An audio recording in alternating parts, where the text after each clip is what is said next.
So I'd like to start talking about your new record. There is Brand New Revolution out in 2015, and I was wondering if Brand New Revolution was just about a huge concept through the record, or if it's more about you and what you're going through with your solo career. Well, it has various meanings. It's not about something specific. Because Jacob Bunton wrote the lyrics, the guy who sings also on that song and a few others on the record. And I think his angle was about change, kind of going back to what Gene Simmons was saying, that rock is dead, and when he said that, all hell broke loose and people were talking shit left and right. And so I guess what he was trying to say is that the business is not what it used to be, and you have to kind of adapt to that change. It's just a different time, for the music business. It can be, a lot of people were asking me, is this something about your own country or about whatever, you can interpret it the way you like. I'm going through changes as well, especially the last couple of years, going solo and exploring different kind of things, musical things. So it's not about this or that, it's about change in general, whether it means something personally to a person or whatever. Going through something different now compared to what it was rock and roll, I don't know, 50, 30 or 4 years ago. Have you got a particular idea about it? I know you've got your own label for realizing the record. In America, yeah. Is it involving some kind of this kind of approach when you talk about you have to change to keep the industry going? Well, I'm the kind of guy who always had to. I embrace it. I don't have a problem. I mean, of course, you can bitch about it, or you can just work around it and find your way somehow. So, yeah, whatever that means. Forming my own label was one of those changes that I did, and I didn't do it only for this album. I did it for the last Firing album 4 years ago. Basically, it's just one. The market is open these days. You just have to pick and choose which platform and channel you choose to release your music. You don't have to be tied into any kind of deal that you're not comfortable with. It depends also on what type of artist you are. If you're a young band, you definitely still need the channels of a proper record label to go through the first steps. For somebody like me who's been doing it for almost 15 years now, or probably more, it's I know who my audience is and I know how to reach them. And have you decided to do something different, that maybe working with a huge label was not going to happen because of many reasons? Well, I'm still with Century Media, for this record, so I kind of worked with them and also on my own in America. And I basically, in America, what I did, I picked my own team, basically, my radio team or the publicist or, distribution and all that stuff. But I also worked through the same team that I've had for more than 15 years with Century Media as well. And when it came to that, nobody ever kind of like pushed me to do something different that I didn't want to do. These solo records are just another platform for me to explore other things, just co-write with different people. Being in a band for so many years, it's just, it's me and the guys, and we just do our thing, and we have our own sound and this, and you can only step right out of that box so much. Mm-hmm. It's a certain kind of like area that you've designed and your sound, and I think the fans expect you to. Everybody expects you to play to do a certain thing in a way, to put it kind of very, very bold. But doing a solo record doesn't have to follow any rules or boxes. So much. Do you see these kind of changes in your playing too, or is it's something that just you realize when you're writing a song that you're kind of approaching guitar in maybe a different way, or it's something conscious that you are? Well, I just always try to. For example, every record is different for me. Of course, I have to be myself, obviously, and it's still my sound. And of course, you try different amps and different guitars and all these things. But on this record, I just try to do more of whatever it was that I was doing before.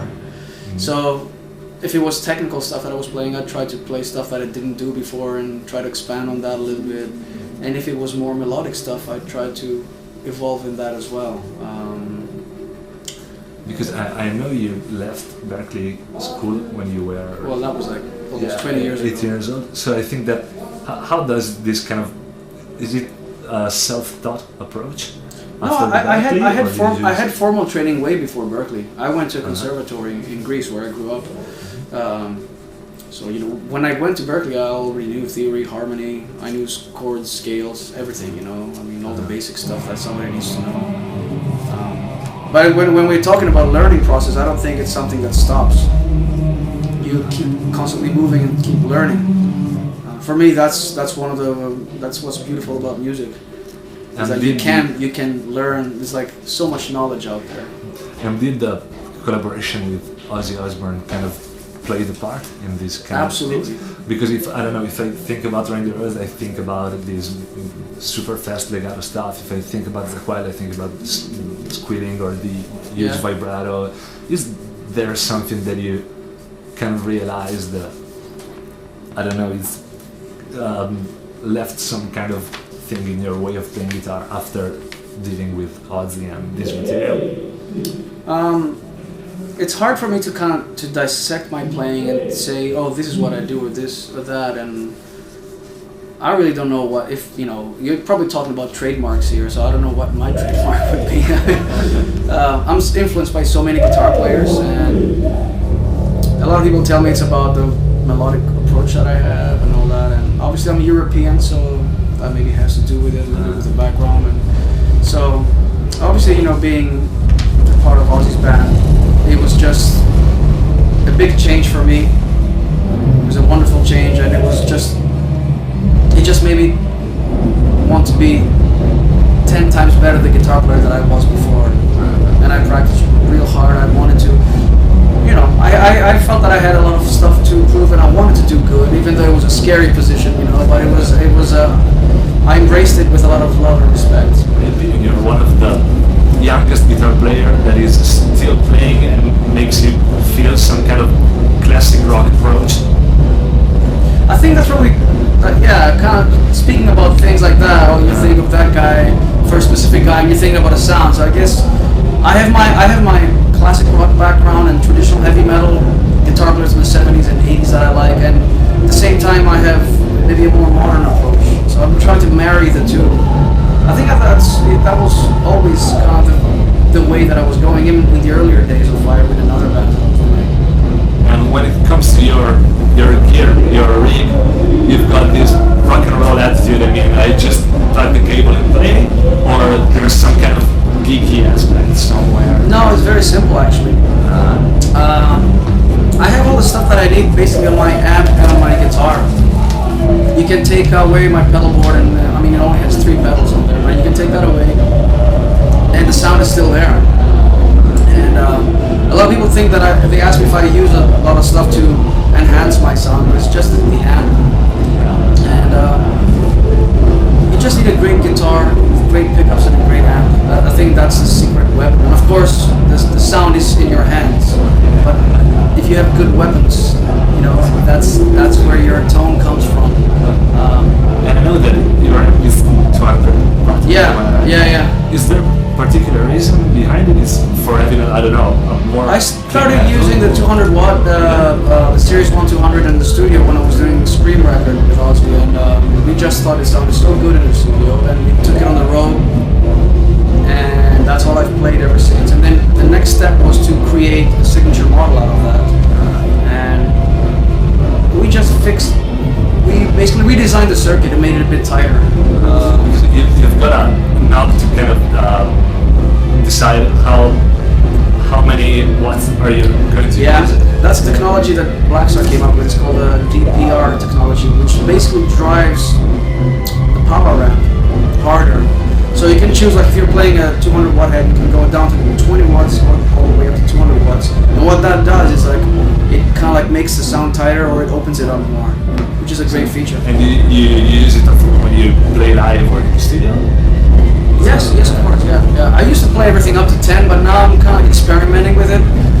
Today I'm using here DPR 100 watt head. So I'm turning the DPR a bit less to kind of like halfway, because I still want it to be tighter for my rhythm stuff, but I still want this really big open sound for my lead. And I know you've got your signature pickups in Yes. your guitar. So how did the creation of the pickup went? Well, with the pickups, Yeah. we based them on the Blackouts. That's the model that Seymour Duncan was having. Well, it all started after I joined Ozzy. I realized, being the only guitar player in the band, I needed a bigger sound and more gain. So I switched from passive to active pickups, and that's when I started using Blackouts. And through the whole process, I was talking to the guys from Seymour Duncan, and I said, well, why can't we combine active and passive together? So the idea that we came up with was to have a coil, and we put like a preamp on a normal coil. So basically what that does is that it gives you the output and the distortion of a passive pickup, but it kind of like, it doesn't take away from your picking dynamics. Okay. And it's pretty unique from that aspect, actually. It's not a tight pickup. Has a very big open sound. A lot of harmonics. You can hear everything. It really responds well to your picking technique, and really responds well to volume swells as well, because I play a lot with the volume. Okay. And the preamp is always working. You don't have some kind of switches. It's just no, it's always there. working. Yeah, it's always there. Yeah. When you read some songs, because I've read in an interview that you, I think it was one talking about Randy Rhoads. You said that you always liked the sound of Randy Rhoads that he kind of had when he was double tracking the solo. Yeah. And you said you do it too. So I think that you kind of plan. You're planning what you're going to play, or you just improvise and then you pick up something. Well, I usually plan out my solos for the records. Yes, yeah. But everything comes from jamming. You know, I'll do a few takes and then I keep the best parts and construct them. Yeah. Sometimes I double track them, but sometimes I don't. I think everybody got it from Randy Rhoads, a double track. You know, he was the first guy that sort of did that. I mean, Tony Iommi used to double track his solos, but he did a different approach. He did 2 different solos and he would pan them left and right, so it would sound very gnarly and psychedelic and stuff. That's a different thing to do, but yeah.